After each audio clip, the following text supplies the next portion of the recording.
ഒക്കെ വയസ്സ് കഴിഞ്ഞവരെ 19 വയസ്സ് കഴിഞ്ഞവരെ സലാം പറയുന്ന ശീലമുള്ളവായിരുന്നു. അല്ലാത്തവര് സലാം പറയാറില്ലായിരുന്നു. അതായിരുന്നു അവരുടെ ശീലം എന്ന് നിങ്ങൾ മനസ്സിലാക്കണം. എന്റെ പ്രിയപ്പെട്ട സഹോദരന്മാരെ, എന്താ ഞാനിത് പറയാൻ കാരണം? ചെറുപ്പക്കാർക്ക് സലാം പറയാൻ അലസതയായിരുന്നു. അവർക്കൊരു വല്ലാത്ത ലജ്ജയും മാനക്കേടുമായിരുന്നു. അഥവാ പള്ളിയിലെ ഉസ്താദിനെ കണ്ടാൽ തന്നെ സലാം പറയാതെ ഒഴിഞ്ഞു പോകണമെന്നാണ് കരുതുക. എന്നാൽ ഇന്നങ്ങനെയല്ല. ഭൗതികനും മതവിദ്യാർത്ഥിയും ഭൗതിക വിദ്യാർത്ഥിയും ഒരുമിച്ചൊരു വേദിയിലിരിക്കുന്ന സംഘടന വന്നപ്പോൾ, അതിലേറെ ഗൾഫ് സംസ്കാരം വന്നപ്പോൾ, ഗൾഫിൽ നിന്ന് കിട്ടിയ ഒരു ഗുണമാണെന്ന് ഞാൻ വിശ്വസിക്കുന്നു. ചെറുപ്പക്കാര് നിരന്തരമായി സലാം ചൊല്ലിപ്പഠിച്ചു. ഇന്ന് നിങ്ങളെല്ലാവരും സലാം പറയുന്നുണ്ട്. എല്ലാവരും റസൂലുള്ളാഹി സ്വല്ലല്ലാഹു അലൈഹി വസല്ലമ തങ്ങളുടെ ഈ സുന്നത്തിനെ ഹയാത്താക്കുന്നുണ്ട്. എന്തിനാ ഞാനിത് പറഞ്ഞു വന്നത്? എന്റെ വിഷയത്തിലേക്ക് ഇത് പറയേണ്ട ആവശ്യമുണ്ട്. ആരെങ്കിലും ഒരാളെങ്കിലും എന്റെ പ്രസംഗം കേട്ടിട്ട് ഇത് ജീവിതത്തിൽ പകർത്താൻ തുടങ്ങിയാൽ അൽഹംദുലില്ലാ, ഞാൻ രക്ഷപ്പെട്ടു. ഇത് ഇവിടെ സംഘടിപ്പിച്ച സിറാജുൽ ഹുദ, ഇതിന്റെ സംഘാടകർ രക്ഷപ്പെട്ടു. പ്രിയപ്പെട്ട കൂട്ടുകാരെ, നിങ്ങൾ മനസ്സിലാക്കണം, ഇങ്ങനെയൊക്കെ നമ്മൾ ഹയാത്താക്കിയെടുത്ത എത്രത്തോളം എന്നറിയോ? നീ വീട്ടിൽ നിന്ന്, നിന്റെ നാട്ടിൽ നിന്ന് വീട്ടിലെത്തുന്നത് വരെ കാണുന്ന സുഹൃത്തുക്കളോടൊക്കെ സലാം ചൊല്ലുന്നുണ്ട്. എല്ലാവരെയും മുസാഫഹ ചെയ്യുന്നുണ്ട്, വിവരങ്ങൾ അന്വേഷിക്കുന്നുണ്ട്. സലാം പറഞ്ഞാണ് നീ അവരെയൊക്കെ അഭിമുഖീകരിച്ചത്. സുഹൃത്തുക്കളോടൊക്കെ സലാമാണ്. ആരെ കണ്ടാലും അസ്സലാമു അലൈക്കും. ഒരുപക്ഷെ പിന്നെ പറയുന്നത് അത്ര സുഖകരാവൂല. കാരണം എന്താ സുഹൃത്ത് പറയുന്നത്? അസ്സലാമു അലൈക്കും. വലൈക്കും അസ്സലാം. എന്താടാ പടം മാറിന് പോയൊക്കെയല്ലേ? പിന്നെ പറയുന്ന ഒരു പക്ഷെ അതായിരിക്കും. എന്നാലും തുടക്കം സലാം കൊണ്ടാണ് എന്നത് ഇന്നുണ്ടായ ഒരു മാറ്റാണ്. പറയാതിരിക്കാൻ വയ്ക്കോ? പക്ഷേ രണ്ടാമത്തത് ഒഴിവാക്കു ചെറുപ്പക്കാരാ. ഒന്നാമത്തത് നീ നിലനിർത്തുക. പക്ഷേ ഞാൻ പറയുന്നത്, ഇത് അങ്ങാടിയിൽ സജീവമാകുമ്പോൾ, വേദികളിൽ സജീവമാകുമ്പോൾ, കൂട്ടുകാർ പരസ്പരം മീറ്റ് ചെയ്യുമ്പോൾ ഇത് സജീവമാകുന്നുണ്ടെങ്കിൽ, നിങ്ങളുടെ മീറ്റിങ്ങുകളിൽ സജീവമാകുന്നുണ്ടെങ്കിൽ, എനിക്ക് പറയാനുള്ളത്, അതേ ഈ തുരിസുന്നത്ത് അവഗണിക്കപ്പെട്ടു പോകുന്നുണ്ട്. ഈ എവിടെയെന്നറിയോ? നമ്മുടെയൊക്കെ വീട്ടുമുറ്റത്ത് ഇത് അവഗണിക്കപ്പെടുന്നു, വീട്ടുവരാന്തയിൽ അവഗണിക്കപ്പെടുന്നു, മണിയറയിൽ അവഗണിക്കപ്പെടുന്നു, അടുക്കളയിൽ അവഗണിക്കപ്പെടുന്നു. അള്ളാന്റെ റസൂലിന്റെ തിരുസുന്നത്ത് ഞാനിപ്പോഴും ഓർക്കുക. ഞാൻ മദ്രസയിൽ പഠിച്ചൊന്ന് 2ാം തരത്തിലോ 3ാം തരത്തിലോ മദ്രസാ പുസ്തകത്തിലുണ്ടായിരുന്നു, മാതാപിതാക്കളോടും ഉസ്താദുമാരോടും ആദരപൂർവ്വം സലാം പറയണം. എത്ര പേരാ ഇന്ന് ചെയ്യാറുള്ളത്? വിവരമുള്ളവരില്ലാത്തവരും ഈ വിഷയത്തിൽ കണക്കാ. വിവരമുള്ളവരില്ലാത്തവരും കണക്കാ. കാരണം എന്താ? അത് ചെയ്തുകൂടാനുണ്ടായിട്ടല്ല. എങ്ങനെ ഇപ്പൊ വാപ്പാനോട് സലാം പറയാൻ? അതൊരു ഒയലിച്ച തോന്നുക, ഒരു വല്ലാത്ത വിഷമം. അപ്പൊ അസ്സലാമു അലൈക്കും എങ്ങനെ ഇപ്പൊ കയറി ചെല്ലുമ്പോ പറയാ? നമ്മൾ പറയണമെന്ന് പഠിച്ചില്ലേ? ആദരവോടെ സലാം പറയണം. ഉസ്താദ്മാരോട് പറഞ്ഞേക്കാം, വാപ്പാനോട് ഉമ്മാനോട് ഇപ്പോഴും പറയുന്നില്ല, ഭാര്യനോട് പറയുന്നില്ല, കുട്ടികളോട് പറയുന്നില്ല, കുടുംബക്കാരോട് ജ്യേഷ്ഠാനുജന്മാർ തമ്മിൽ സലാം പറയുന്നില്ല. അത് ഹയാത്താക്കി എടുക്കണം. ഇന്നത്തെ ഈ വാളിന്റെ വിജയം ആവട്ടെ എന്ന് ഞാൻ എന്റെ പ്രിയപ്പെട്ട കൂട്ടുകാരോട് ഉണർത്തുകയാണ്. ഇന്ന് കേട്ടു, നിങ്ങൾക്ക് ഇന്നൊരു ബോധം വന്നിട്ട് നമ്മൾ രക്ഷപ്പെട്ടില്ലേ? വീട്ടിലേക്കാണ് കയറി ചെല്ലുമ്പോൾ ഇന്ന് തന്നെ തുടങ്ങിക്കോളൂ, അസ്സലാമു അലൈക്കും. വാപ്പാനോട്, വരാന്തയിലുള്ള വാപ്പാനോട് അസ്സലാമു അലൈക്കും. വാപ്പാനോട് നിങ്ങൾ ഇത് ധൈര്യമായി പറഞ്ഞോളൂ. കാരണം എന്താണെന്നറിയോ?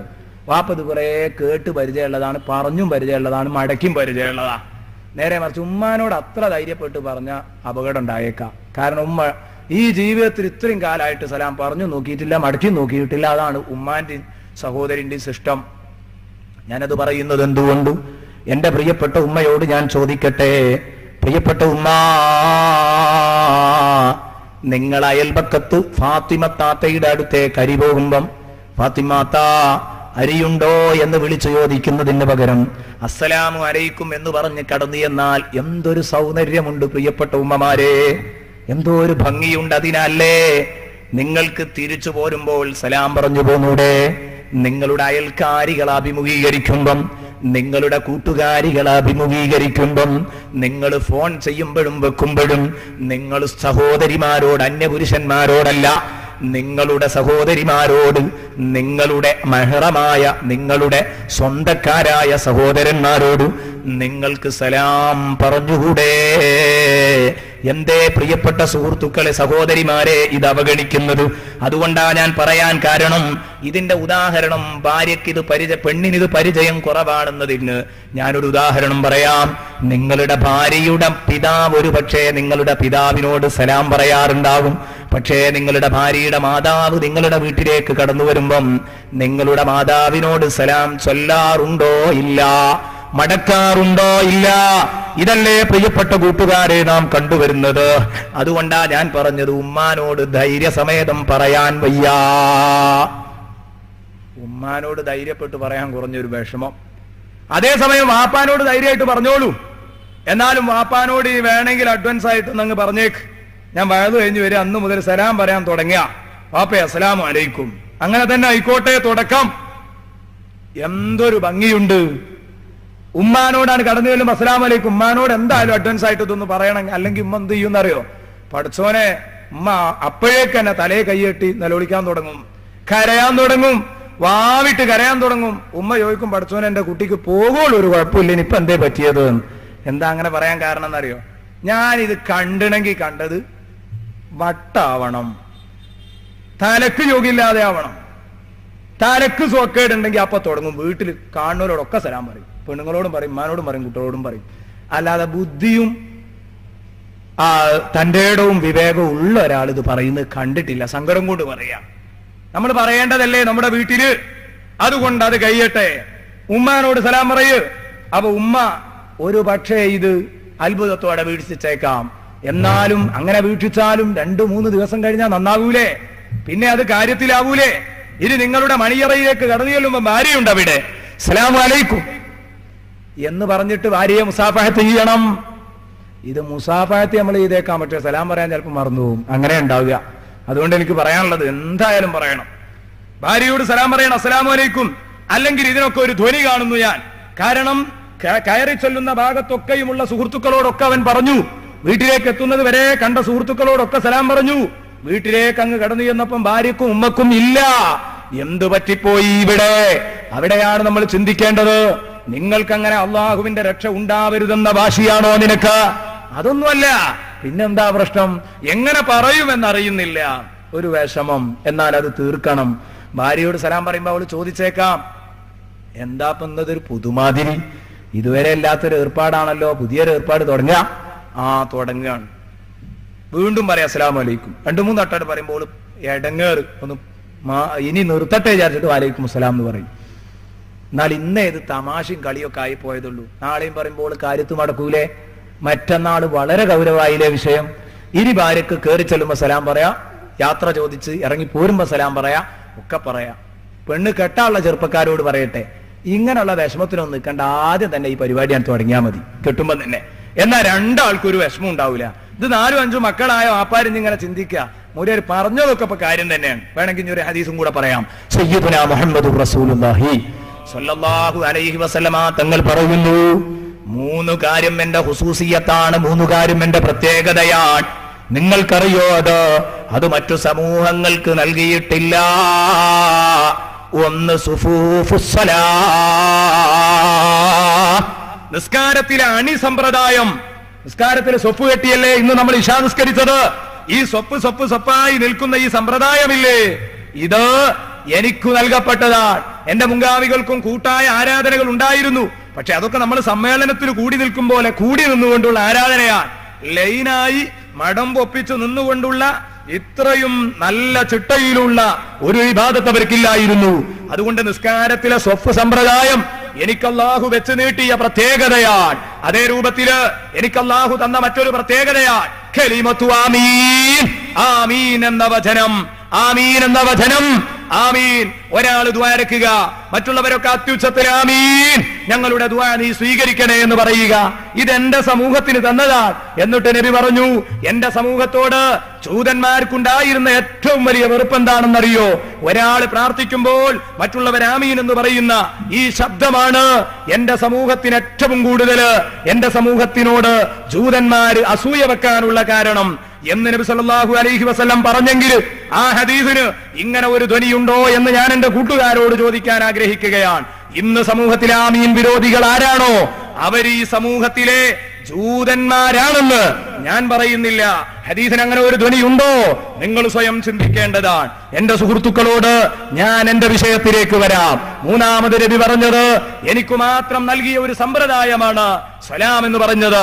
പക്ഷെ ആമീന്റെ കാര്യത്തിൽ നബി തങ്ങൾ പറഞ്ഞില്ല, ഹാറൂൻ, അത് ഹാറൂൻ നബിക്കും മൂസ നബിക്കും അള്ളാഹു നൽകിയിരുന്നു.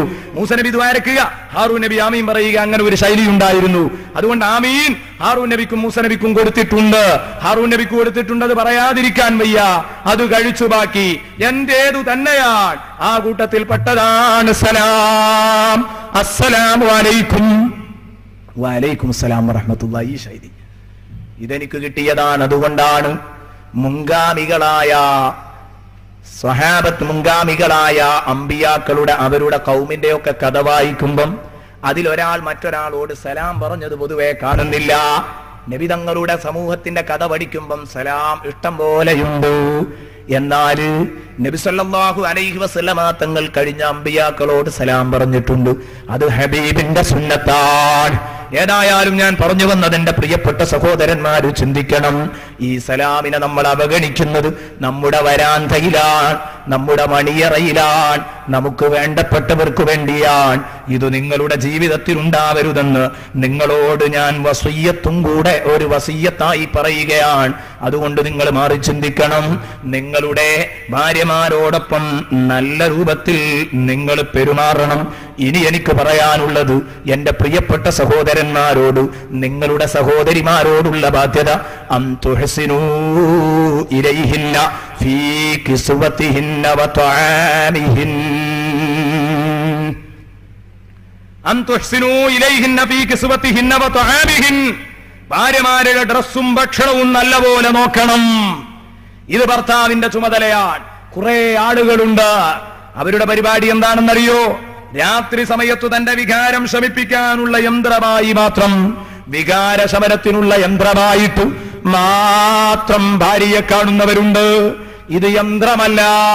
ലിതസ്കുനൂ ഇലൈഹാ. നേരത്തെ പറഞ്ഞതാണ് ഭാര്യക്ക് ഭർത്താവിനെ നൽകിയത്, ഭർത്താവിന് ഭാര്യയെ നൽകിയത്, അങ്ങോട്ടും ഇങ്ങോട്ടും ഇണകളെ നൽകിയത് നിങ്ങൾക്ക് സമാധാനം തേടിച്ചെല്ലാനാണ് എന്ന് വിശുദ്ധ ഖുർആൻ എന്നോടും നിങ്ങളോടും ഉണർത്തിയിട്ടുണ്ടെങ്കിൽ എന്റെ പ്രിയപ്പെട്ട സഹോദരന്മാരെ, എന്റെ പ്രിയപ്പെട്ട സഹോദരിമാരെ, ഇത് ചിന്തിക്കാതിരിക്കാൻ നിങ്ങൾക്ക് നിർവാഹമില്ല. നിങ്ങളതേ കുറിച്ച് ചിന്തിക്കാൻ നിർബന്ധിതരാൻ, അതിനനുസരിച്ച് നിങ്ങൾ പ്രവർത്തിക്കണം.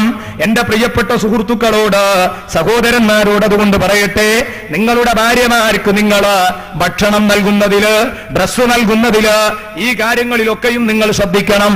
കേവലം നമ്മുടെ വികാരദാഹം തീർക്കാനുള്ള യന്ത്രമായി മാത്രം കാണരുത്. അള്ളാഹുവിന്റെ ഹബീബ് എന്നെയും നിങ്ങളെയും പഠിപ്പിച്ചു, കഫാ ബിൽ മർഇ സുമൻ അയ്യുളയ്യ മൻ യഖൂത്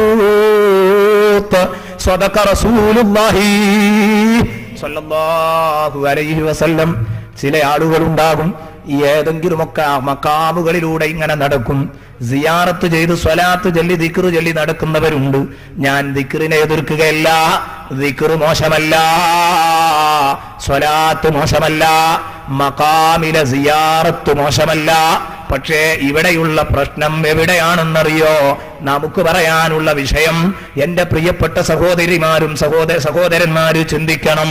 നമുക്ക് പറയാനുള്ളത് ഇവിടെ മോശമായത് കഫാ ബിൽ മർഇ സുമൻ അയ്യുളയ്യ മൻ യഖൂത്. മാസങ്ങളോളമായവൻ പോയിട്ട് അവന്റെ ഭാര്യയും കുഞ്ഞുങ്ങളും കരയുകയാണ്. വാപ്പയേതിലെ പോയി എന്ന് തന്നെ അറിയില്ല. അപ്പോഴാണ് നാം അവനെ കാണുന്നത് ഏർവാടിയിൽ വെച്ച്. നാം അവനോട് ചോദിക്കുന്നു, അല്ല സുഹൃത്തേ, നിന്റെ മക്കളും ഭാര്യയും കുട്ടികളും അതാ നാട്ടിന് വിതുമ്പുന്നുണ്ടല്ലോ, നീ അവരുടെ അടുത്ത് ചെല്ലോ, നിന്റെ ബാധ്യത നിർവഹിക്കൂ എന്ന് പറയുമ്പം അവൻ പറയുന്നത്, ഉസ്താദേ, അത് പടച്ച റബ്ബ് നോക്കിക്കോളുമെന്നാണ്. ഈ ഒരു തീരുമാനം പറ്റില്ല. നിങ്ങളുടെ ഭാര്യമാരെ നിങ്ങൾ പരിചരിക്കണം, അവർക്ക് വേണ്ടതൊക്കെ നിങ്ങൾ നൽകണം. റസൂലുള്ള പറഞ്ഞു, കഫാ ബിൽ മർഇ ഇസ്മാ. ഒരു മനുഷ്യനെ മഹാപാപി എന്ന് വിധിയെഴുതാൻ അയ്യുളയ്യ മൻ യഖൂത്. അവൻ ചെലവ് കൊടുക്കൽ നിർബന്ധമായവർ പാഴായി പോകുന്നത് മതി, അത് തന്നെ മതിയെന്ന് സയ്യിദുനാ മുഹമ്മദുർ റസൂലുള്ളാഹി. ഒരു നേരത്തെ ഭക്ഷണം കിട്ടാതെ, ഒരു സീസണിലെ മുണ്ട് കിട്ടാതെ നിങ്ങളുടെ ഭാര്യമാര് കഷ്ടപ്പെടുന്നുണ്ടെങ്കിൽ അത് നിങ്ങൾ തിരിച്ചറിയും. അതുകൊണ്ട് ഭാര്യയെ ശുശ്രൂഷിക്കേണ്ട സമയത്ത് ശുശ്രൂഷിക്കണം, പ്രസവാനന്തര ശുശ്രൂഷ നടത്തേണ്ടത് നടത്തണം, നല്ല ഭക്ഷണങ്ങൾ വാങ്ങിക്കൊടുക്കണം. എന്തൊക്കെ നിങ്ങൾ വാങ്ങിക്കൊടുക്കാൻ ചുമതലയുണ്ടോ നിങ്ങൾ ചെയ്യണം. ഇതൊന്നും ചെയ്യാതെ പ്രസവാനന്തരം ഭാര്യയുടെ കാര്യം ശ്രദ്ധിക്കില്ല, നല്ലതൊന്നും വാങ്ങിക്കൊടുക്കില്ല, അറുപിശുക്കനായിട്ട് തന്നെ ഇയാള് വളർന്നു. അങ്ങനെ അതാ ഭാര്യ 2 or 3 പ്രസവം കഴിയുമ്പോഴേക്ക് അവള് വിരളിപ്പോയി. അവളുടെ ശരീരം അതാ അതിലെ രക്തമയം നഷ്ടപ്പെട്ടു, അവളുടെ ആരോഗ്യം നഷ്ടപ്പെട്ടു. അങ്ങനെ അവളുടെ ശരീരം, അവളുടെ സൗന്ദര്യമൊക്കെ നഷ്ടപ്പെട്ട സമയത്ത് ഇവന് 2ാം കെട്ടിന് ഇറങ്ങുകയാണ് ഉടുപ്പില്ലാതെ. ഈ പരിപാടി ശരിയല്ല. ഭാര്യയെ സംരക്ഷിക്കേണ്ടതുപോലെ സംരക്ഷിക്കണം, ഭാര്യയെ നോക്കേണ്ടതുപോലെ നോക്കണം. ഈ ഒരു കാര്യം എന്റെ പ്രിയപ്പെട്ട കൂട്ടുകാർക്ക് ഓർമ്മ ഉണ്ടാവട്ടെ. ഒരു ദിവസവും കൂടെ ആ കീറിയത് തന്നെ തുന്നിയൊപ്പിക്കട്ടെ. ഈ ഒരു നിലപാട് നിങ്ങൾക്കുണ്ടാവരുത്.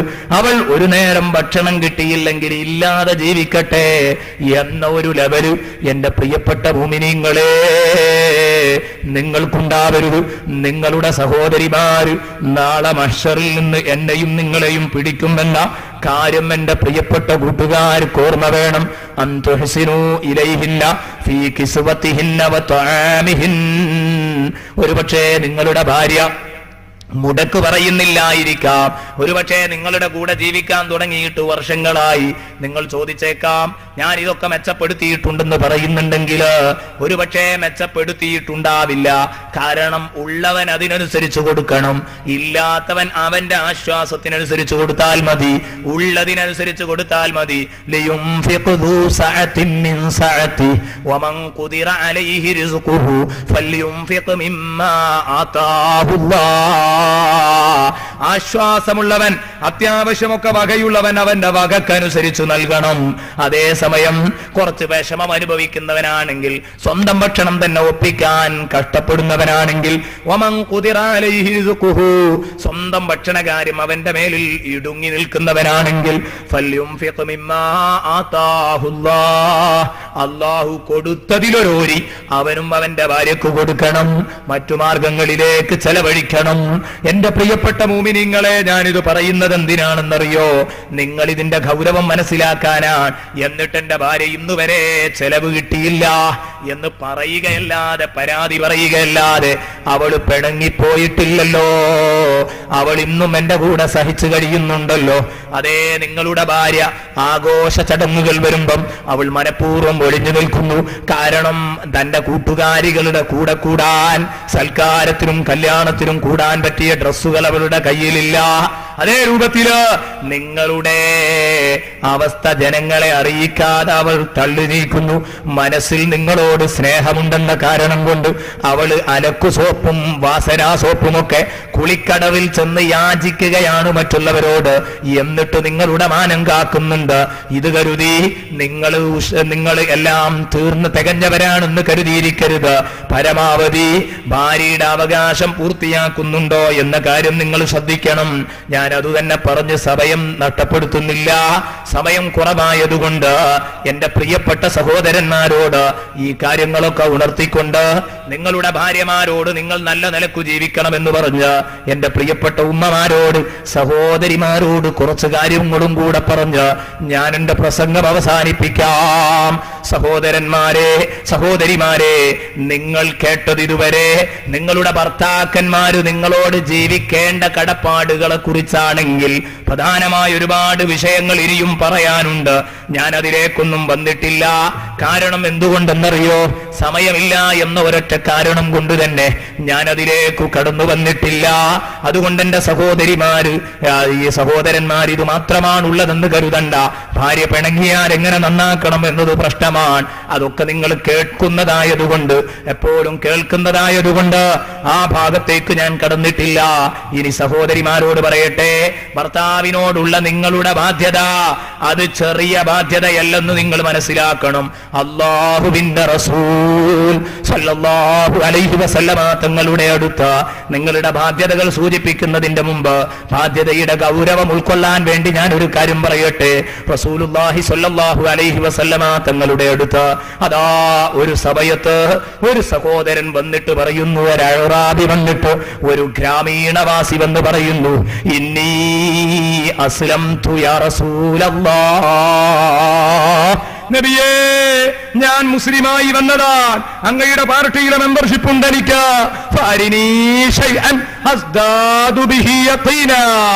നബിയേ എനിക്ക് നല്ല ഒരു അത്ഭുതം കാണിച്ചു തരുമോ, എനിക്കൊന്നും കൂടെ വിശ്വാസം ഒന്നും ഇങ്ങോട്ട് ഉറക്കാനാണ്.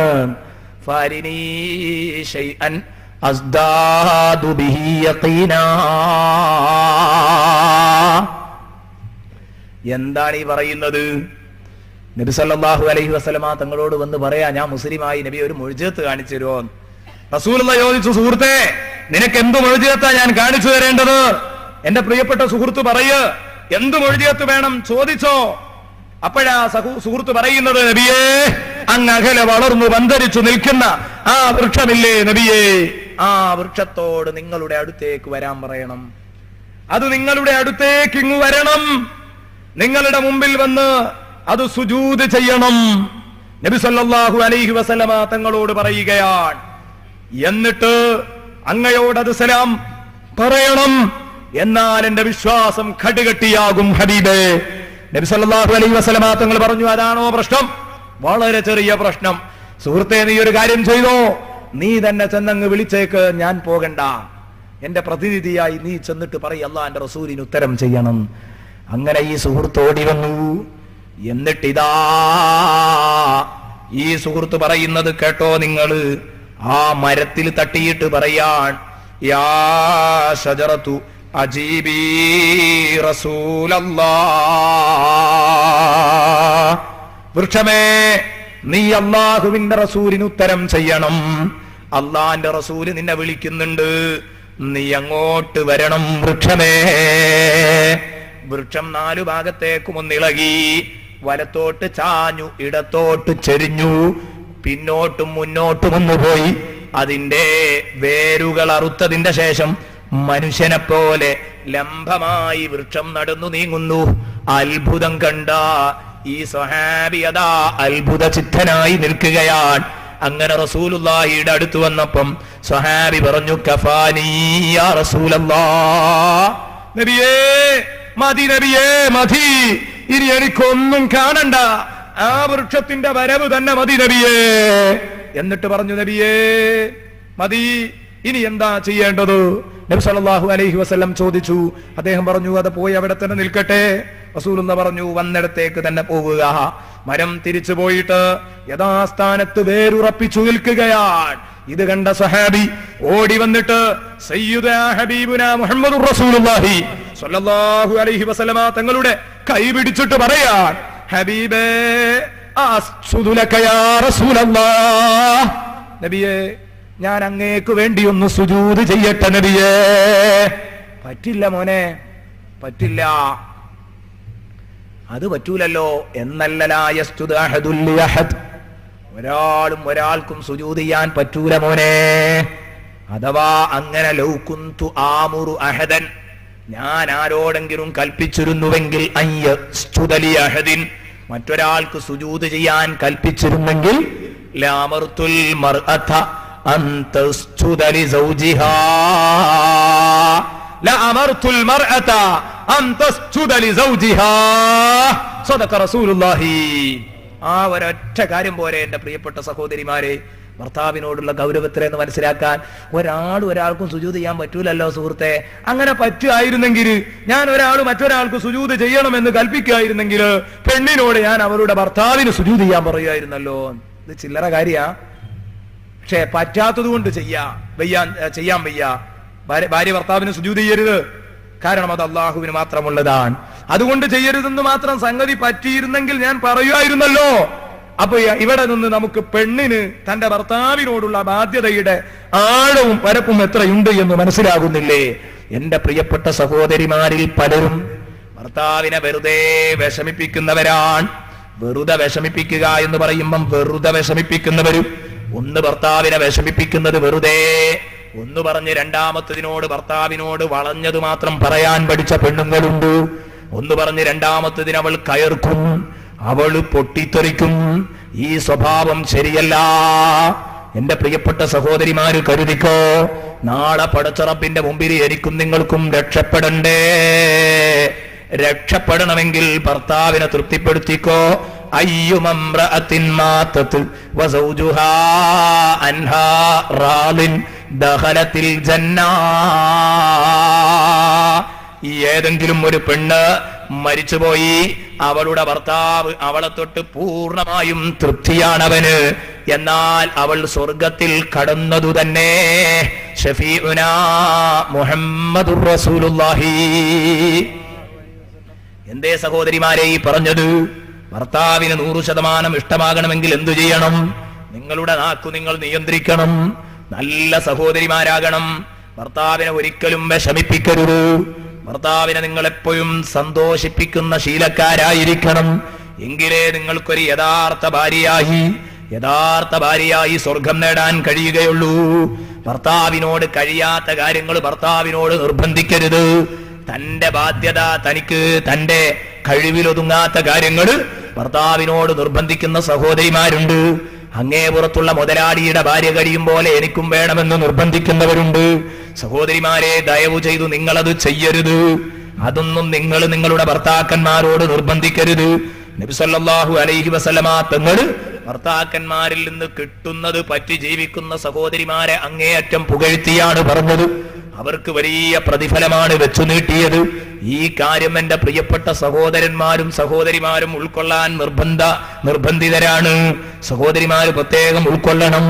നിങ്ങളുടെ ഭർത്താവിനോട് നിങ്ങൾ ചെയ്യേണ്ടതല്ലാത്ത ബാധ്യതകൾ നിങ്ങൾ സഹകരിച്ചു ചെയ്താൽ, ഉദാഹരണത്തിന് ഭർത്താവിന്റെ മുണ്ട് നിങ്ങൾ അലക്കണ്ട, ഭർത്താവിന് നിങ്ങൾ ഭക്ഷണം പാചകം ചെയ്തു കൊടുക്കണ്ട, ഇതൊന്നും നിങ്ങളുടെ ബാധ്യതയല്ലല്ലോ.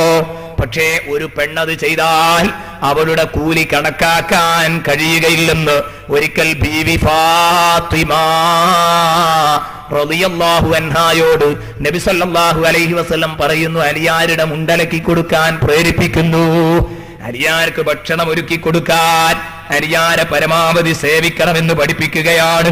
എന്റെ പ്രിയപ്പെട്ട സഹോദരിമാർ, ഇതുപോലെ ഭർത്താവിനെ കുറ്റം പറഞ്ഞ്, ഭർത്താവിനെ കുറിച്ച് ആവലാതിയും പരാതിയും പറഞ്ഞ് നാട്ടിലാകെ തെണ്ടി നടക്കുന്ന ചില സഹോദരിമാരുണ്ട്. നേരം വെളുത്താൽ വീട്ടിൽ നിന്നങ്ങിറങ്ങും. അങ്ങനെയതാ അയൽപക്കങ്ങളിലൊക്കെ ചെന്ന് കയറി ഇവള് അയൽപക്കത്തൊത്താത്തമാരോടൊക്കെ പറയുന്നത് തന്റെ കെട്ടിയോന്റെ കുറ്റവും കുറവുമാണ്. എന്തൊരു മോശം ഈ പെണ്ണ്! ഈ പെണ്ണിനെ പറ്റി റസൂലുള്ള പറഞ്ഞ ഒരു ഹദീസ് ഞാൻ വായിക്കാം. ഇന്നീല ഉബഗിദുൽ മർഅത തഖ്റുജു മിൻ ബൈതിഹാ തജുറു ദൈലഹാ തഷ്കൂ സൗജഹാ സ്വദഖ റസൂലുള്ളാഹി സ്വല്ലല്ലാഹു അലൈഹി വസല്ലം. നബി സല്ലല്ലാഹു അലൈഹി വസല്ലമ തങ്ങൾ പറയാൻ, ഇന്നീല ഉബഗിദുൽ മർഅ, ഒരു പെണ്ണിനോട് എനിക്ക് കടുത്ത ദേഷ്യ, അവളെ കണ്ണിന്റെ നേരെ കണ്ടൂടാ. നബിയുടെ ആ പ്രയോഗം വളരെ കടുപ്പം കൂടിയതാ. ഇന്നീല ഉബഗിദുൽ മർഅ, ഒരു പെണ്ണിനെ എനിക്ക് കണ്ണിന് നേരെ കണ്ടൂടാ. ഏതാണ് ആ പെണ്ണ്? തഖ്റുജു മിൻ ബൈതിഹാ, നേരം വെളുത്താ വീട്ടിൽ നിന്ന് ഇറങ്ങും. എന്നിട്ടോ തജുറു ദൈലഹാ, അവളുടെ മുണ്ടും അടിച്ചിങ്ങനെ നടക്കും. അത് തെണ്ടുന്നതിനെ കുറിച്ച് പറഞ്ഞതാ. വെറുതെ ഇങ്ങനെ സർക്കീറ്റ് അടിച്ച് നടക്കുന്ന ആളുകളുണ്ടല്ലോ, വെറുതെ ഇങ്ങനെ ചുറ്റിത്തിരിഞ്ഞ് നടക്കുക. ചില പെണ്ണുങ്ങൾ അങ്ങനെ നേരം വെളുത്താണ്ട് പോകും, വൈകുന്നേരം ഇങ്ങനെ കയറി വരും. അതിലൊരുപാട് സ്ഥലത്ത് കറങ്ങിയിട്ടുണ്ടാവും. അങ്ങനെ ആ കറക്കത്തിനെ കുറിച്ച് റസൂൽ പറഞ്ഞ തജുറു ദൈലഹാ, മുണ്ടും വലിച്ചിങ്ങനെ പോകും. കൂടുതൽ നടക്കുമ്പോൾ മുണ്ടിന്റെ അടിഭാഗത്ത് കൂടുതൽ ചളി പറ്റുമല്ലോ, അതുകൊണ്ടാണ് റസൂൽ പറഞ്ഞ തജുറു ദൈലഹാ, മുണ്ടും വലിച്ചിങ്ങനെ നടക്കും. തഷ്കൂ സൗജഹാ, അവളുടെ പരാതി എന്താണെന്നറിയോ? അവളുടെ പുതിയാപ്പിളയെ കുറിച്ച് ആവലാതി പറഞ്ഞു നടക്കുകയാണ് അവൾ. എന്തോ ഒരു വൃത്തികെട്ട പെണ്ണ്. ഹോ, നബി സല്ലല്ലാഹു അലൈഹി വസല്ലം തങ്ങൾ ഇത്രയൊക്കെ ഗൗരവപ്പെടണോ? ഇവളുടെ പരിപാടി എന്താ? ഞങ്ങള് നേരം വെളുത്താടെ ഇറങ്ങും. എന്നിട്ട് പറയാ, സൂറേ എനിക്ക് കേൾക്കണോ, നമ്മളവിടെ ഉണ്ട് ഒരു മൂപ്പര്. അങ്ങനെ അവിടെ തുടങ്ങും. മൂപ്പരെ പറ്റി കുറ്റം പറയാൻ തുടങ്ങിയാൽ എന്നിട്ട് തന്റെ ഭർത്താവിനെ കുറിച്ച് എല്ലാ ആവലാദികളും പറയും. ഈ പെണ്ണിനെ എനിക്ക് കണ്ടുകൂടാ. സയ്യിദുനാ മുഹമ്മദുർ റസൂലുള്ളാഹി സല്ലല്ലാഹു അലൈഹി വസല്ലമ തങ്ങൾ പറഞ്ഞെങ്കിൽ എന്റെ പ്രിയപ്പെട്ട സഹോദരിമാരെ, വളരെ ഗൗരവത്തോടെ തന്നെ നിങ്ങൾ ഇത് ശ്രദ്ധിക്കണം. ഇനി ഇതുപോലെ നിങ്ങളോട് എനിക്ക് പറയാനുള്ളത്, ബീവി ആയിഷ റളിയല്ലാഹു അൻഹായുടെ അടുത്ത് നടന്ന ഒരു സംഭവം, രസകരമായ ഒരു സംഭവം പറയാം. ആയിഷ ബീവിയും നബിയും കൂടെ ഒരുമിച്ചിരിക്കുമ്പോഴാണ് സംഭവം. ആയിഷ ബീവിയോ നബി സല്ലല്ലാഹു അലൈഹി വസല്ലമ തങ്ങളോട് ചോദിച്ചു. ആയിഷ ബീവി പറയുകയാണ്, സഅൽതു റസൂലല്ലാഹി സല്ലല്ലാഹു അലൈഹി വസല്ലം അയ്യുന്നാസി അഅ്ളമു ഹഖ്ഖൻ അലൽ മർആ. നബിയേ, ഒരു പെണ്ണിന് ഏറ്റവും കൂടുതൽ ബാധ്യത ആരോടാണ്? നല്ലോണം ശ്രദ്ധിക്കണം കേട്ടോ ഹദീസ്. നബിനോടൊപ്പം ഇരുന്ന് ഇങ്ങനെ വർത്താനം പറഞ്ഞ് തമാശ പറഞ്ഞിങ്ങനെ ഇരിക്കുമ്പോ ആയിഷ ബീവി ചോദിച്ച, നബിയെ, അയ്യുന്നാസി അഅ്ളമു ഹഖ്ഖൻ, ഏറ്റവും കൂടുതൽ ബാധ്യത ഉള്ള ആൾ ആരാണ്? അലൽ മർആ, ഒരു പെണ്ണിന്റെ മേലില്. ഒരു പെണ്ണിനെ സംബന്ധിച്ചിടത്തോളം ഏറ്റവും കൂടുതൽ അവൾക്ക് കടമപ്പെട്ടത് ആരാ? ഉടനെ തന്നെ നബി പറഞ്ഞു, സൗജുഹാ, അത് അവളുടെ ഭർത്താവ് തന്നെ. എന്നാ പിന്നെ ആയിഷ ബീവി ഒന്ന് പുഞ്ചിരിച്ചു. ആവട്ടെ, എന്നാ പിന്നെ മറച്ചു നടി ചോദിച്ചു നോക്കുക. ആയിഷ ബീവി ചോദിച്ചു. ആയിഷ ബീവി മുന്നിൽ കണ്ടിരുന്നത് മറ്റൊരു മറുപടിയാട്ടോ. അതാണ് അതിലുള്ള രസം. ആയിഷ ബീവി ഇത് പറഞ്ഞപ്പോ ആയിഷ ബീവി എന്നാ തിരിച്ചടി ചോദിക്കണം, പുരുഷൻ ഏറ്റവും ബന്ധം ആരോടാ? പുരുഷൻ ഏറ്റവും കൂടുതൽ നല്ല ബന്ധം കാണിക്കേണ്ട ആരോടാ? അപ്പൊ എന്തായാലും ഭാര്യയോട് എന്ന് പറയുമല്ലോ. ഇതാ ആയിഷ ബീവി പ്രതീക്ഷിച്ചത്. അങ്ങനെ ആയിഷ ബീവി ചോദിച്ചു, അയ്യുന്നാസി അഅ്ളമു ഹഖ്ഖൻ അലർ റജുലി യാ റസൂലല്ലാഹ്. എന്നാ നബി, എന്റെ ചോദ്യം ഞാൻ മാറ്റി. ഒരു പുരുഷൻ ഏറ്റവും കൂടുതൽ ബാധ്യത ആരോടാ നബിയെ? ഒരു പുരുഷൻ ഏറ്റവും കൂടുതൽ ബന്ധം മെച്ചപ്പെടുത്തേണ്ടത് ആരോടാണ്? നബി സല്ലല്ലാഹു അലൈഹി വസല്ലമ തങ്ങൾ യാതൊരു വിഷമവുമില്ലാതെ പറഞ്ഞു, ഒരു വിഷമവുമില്ലാതെ, ഉമ്മുഹു, ഓനെ പെറ്റ ഉമ്മാനെ നോക്കണം. അതിൽ ആയിഷ ബീവി വിചാരിച്ച മറുപടിയല്ല വന്നത്. ആയിഷ ബീവി വിചാരിച്ച് മറ്റൊന്നാണ്. അപ്പൊ നിങ്ങൾ ഇവിടെ ഒരു കാര്യം മനസ്സിലാക്കണം. നിങ്ങളെ പെറ്റ ഉമ്മയേക്കാൾ, പ്രസവിച്ച ഉമ്മാനേക്കാൾ, ജന്മം നൽകിയ വാപ്പയേക്കാൾ നിങ്ങൾ നോക്കേണ്ടത് നിങ്ങളുടെ ഭർത്താക്കന്മാരെയാണ്. കാര്യത്തിന്റെ ഗൗരവം നിങ്ങൾ ഉൾക്കൊള്ളുന്നുണ്ടോ? അതേ സമയം ഭർത്താവിന് ഏറ്റവും കൂടുതൽ ബാധ്യത തന്നെ പ്രസവിച്ച ഉമ്മാനോടാണ്. അതിൽ സംശയമൊന്നുമില്ല. ഇത് എന്താ കാണിക്കുന്നത്? ഒരു പെണ്ണിന് തന്റെ ഭർത്താവിനോടുള്ള സമ്മതം ചെറുതല്ല എന്നാ, ബാധ്യത ചെറുതല്ല എന്നാണ് കാണിക്കുന്നത്. സമ്മതം കൂടാതെ, ഭർത്താവിന്റെ സമ്മതം കൂടാതെ പെണ്ണിന് പുറത്തു പോകാൻ പാടില്ല. യാതൊരു കാരണവശാലും പെണ്ണ് പുറത്തു പോകരുത്. നോക്കൂ, നിങ്ങൾ ഇന്ന് ഭർത്താക്കന്മാര് മുഴുവനും ഗൾഫിലാണ്. എന്നിട്ട് എന്റെ പ്രിയപ്പെട്ട സഹോദരിമാരിങ്ങനെ അങ്ങാടി തണ്ടി നടക്കുകയാണ്. ഷോപ്പിങ്ങിന്റെ പേര് പറഞ്ഞ് അവരങ്ങാടിയിലൂടെ ഇങ്ങനെ നടന്നലയുന്നുണ്ടെങ്കിൽ, ഈ അലയുന്ന സഹോദരിമാരെ കുറിച്ച് ഞാൻ പറയട്ടെ, അള്ളാഹുവിന്റെ റസൂലിന് നിങ്ങളെ ഇഷ്ടമില്ല. സുഗന്ധവാഹിനിയായി ഇറങ്ങുന്ന പെണ്ണിനെ എനിക്ക് കണ്ടുകൂടാ. അണിഞ്ഞൊരുങ്ങി പുറത്തിറങ്ങുന്ന പെണ്ണിനെ എനിക്ക് കണ്ടുകൂടാ. അങ്ങനെ അവൾ ഇറങ്ങുമ്പം തൊബ്രാനിയിൽ ഒരു ഹദീസ് കാണാം. അവളോട് ചോദിക്കും വഴിയിൽ നിന്ന് കാണുന്നവർ, അയിന തുരീദീൻ, അല്ല മോളെ, എങ്ങോട്ടാണ് പോയി പോക്ക്? പെണ്ണാണല്ലോ നീയ്, എന്താ നീ ഇങ്ങനെ പുറത്തേക്ക് അണിഞ്ഞൊരുങ്ങി പോകുന്നത്? തൊബ്രാനിയുടെ ഹദീസാണ്, ഞാൻ വെറുതെ പറയുകയല്ല. അപ്പോൾ ഇവള് പറയുന്ന മറുപടി, മുറിയൻ ന്യായങ്ങൾ പറയും. റസൂലുള്ള പറഞ്ഞതാ നേരിട്ട്. ഫതഖൂലു, അപ്പോഴാ പെണ്ണ് പറയും, ഉസല്ലി ഇന്നി അഊദു മരീളാ, ഞാൻ അങ്ങേ പുറത്ത് ഫാത്തിമത്താത്ത രോഗിയായി കിടക്കുകയാണ്, അവളെ സന്ദർശിക്കാൻ പോകുകയാണ്. അതാ തൊട്ടടുത്ത് നിന്ന് തന്നെ പ്രിയപ്പെട്ട കൂട്ടുകാരെ, ഇന്നി അഊദു മരീളാ ഔ ഉശ്ഹിദു ജനാസ, അല്ലെങ്കിൽ ഞാനൊരു ജനാസയിൽ പങ്കെടുക്കാൻ അഷ്ഹദു ജനാസ, അല്ലെങ്കിൽ ഞാനൊരു ജനാസയിൽ പങ്കുകൊള്ളാൻ പോകുകയാണ്, അല്ലെങ്കിൽ ഔ സല്ലി ഫീ മസ്ജിദ്, ഹദീസിൽ മറക്കരുത് വായിക്കാൻ, ഔ സല്ലി ഫീ മസ്ജിദ്, അല്ലെ ഞാൻ പള്ളിയിൽ നിസ്കരിക്കാൻ പോവുകയാണെന്ന് പറയും മൗലവിച്ച്. നോക്കൂ നിങ്ങള്, ഔ സല്ലി ഫീ മസ്ജിദ്. എന്നിട്ട് നബി പറയുന്നു, ഈ ന്യായമൊന്നും പറഞ്ഞു പെണ്ണേ നീ പുറത്തിറങ്ങല്ല. കാരണം എന്താണെന്നറിയോ? മാ അബദത് ഇംറഅത്തുൻ റബ്ബഹാ മിസ്ല അൻ തഅബുദ റബ്ബഹാ ഫീ ബൈതിഹാ. അതാണ് ഹദീസിന്റെ ബാക്കി. നിങ്ങൾ കാര്യം കേൾക്കണം. ഒരൊറ്റ സഹോദരിയും അവളുടെ വീട്ടിന്റെ ഉള്ളിൽ വെച്ച് ആരാധിക്കുന്നത് പോലെയുള്ള ഒരു ആരാധന പള്ളിയിൽ പോയിട്ട് തൽക്കാലം അവൾക്ക് നിർവഹിക്കാൻ സാധ്യമല്ല. ഷഫീഉനാ മുഹമ്മദുർ റസൂലുള്ളാഹി. വെറുതെ പുറത്തിറങ്ങി തണ്ടരുത്. എന്റെ പ്രിയപ്പെട്ട സഹോദരിമാരോട് ഞാനിത് പറയുന്നത് നിങ്ങൾക്ക് കടുപ്പമായി തോന്നുന്നുണ്ടെങ്കിൽ വിഷമിക്കരുത്. ഞാനിതിന്റെ ഗൗരവം ഉൾക്കൊള്ളാൻ വേണ്ടി നിങ്ങളെ ഉണർത്തിയതാണ്. ഇനി നിങ്ങൾക്ക് വേണമെങ്കിൽ ചിന്തിക്കുമെന്നല്ല, നിങ്ങളുടെ പ്രവൃത്തിയും നിങ്ങൾ ചിട്ടപ്പെടുത്തുന്ന രൂപത്തിലേക്ക് എത്തിക്കുന്ന ഒരു സംഭവം പറയാം. റസൂലുള്ളാഹി സ്വല്ലല്ലാഹു അലൈഹി വസല്ലമ തങ്ങളുടെ കാലത്തു ഒരു ഭർത്താവ് മാളിക മുകളിലാണ് താമസിക്കുന്നത്. അടിയിൽ തന്റെ ഭാര്യയുണ്ട്, ഭർത്താവും ഭാര്യയും മുകളിലാണ് താമസിക്കുന്നത്. അടിയിലെ സഹോദരിയുടെ വാപ്പരു സുഖമില്ലാതെ കിടക്കുന്നുണ്ട്. അങ്ങനെ ഇവൻ അതാ വീട് വിട്ടു പോകുമ്പോ എങ്ങോട്ടോ യാത്ര പോയപ്പം ഭർത്താവ് പറഞ്ഞു, ഞാൻ വരുന്നത് വരെ ഈ മാളിക മുകളിൽ നിന്ന് താഴെ ഇറങ്ങാൻ പാടില്ല. എല്ലാ സൗകര്യങ്ങളും അവിടെ ചെയ്തു കൊടുത്തിട്ട് അവൻ പോകുന്നു. പോയി എന്നല്ല, പോയി കഴിഞ്ഞപ്പോഴേക്ക് വാപ്പയുടെ രോഗം മൂർച്ഛിച്ചു. എങ്ങനെ ഇറങ്ങും? തന്റെ ഭർത്താവ് താഴോട്ടിറങ്ങരുതെന്ന് പറഞ്ഞിട്ടുണ്ട്. സ്വന്തം വാപ്പയുടെ രോഗമാണ്. എന്റെ പ്രിയപ്പെട്ട പെങ്ങളാ സമയത്ത് ചിന്തിക്കോ, എന്റെ വാപ്പ രോഗിയായി കിടക്കുമ്പം എന്റെ ഭർത്താവ് അനുവദിച്ചിട്ടില്ലെന്ന കാര്യമൊക്കെ നിങ്ങൾക്ക് ഓർമ്മയുണ്ടാകോ? ആ പെണ്ണ് റസൂലുള്ളാന്റെ അടുത്തേക്ക് ആളെ വിട്ടു. നബിയേ, എന്റെ ഭർത്താവ് പോകുമ്പം ഞാൻ വരാതെ താഴോട്ട് പോലും ഇറങ്ങരുതെന്ന് പറഞ്ഞു. എന്റെ വാപ്പ രോഗിയാണ്, ഞാൻ താഴോട്ടിറങ്ങട്ടെ നബിയേ, വാപ്പാനെ പരിചരിക്കാൻ. റസൂലുള്ള പറഞ്ഞു, ഇറങ്ങാൻ പാടില്ല പെണ്ണേ. അങ്ങനെ അവൾ മുകളിൽ തന്നെ കഴിഞ്ഞു. അതാ ഉടനെ തന്നെ കുറച്ചു കഴിഞ്ഞപ്പോഴേക്ക് ബാപ്പ മരിച്ചു. വിവരം റസൂലുള്ളാന്റെ അടുത്തേക്ക് പറഞ്ഞയച്ചു, ഉപ്പ മരിച്ചു നബിയെ, ഇനിയെങ്കിലും താഴോട്ടിറങ്ങാൻ പറ്റോ? നബി ചോദിച്ചു, ഭർത്താവിന്റെ വിലക്ക് കർശനമായിരുന്നോ? കുറച്ച് ഗൗരവത്തിലാണോ ഭർത്താവ് വിലങ്ങിയത്?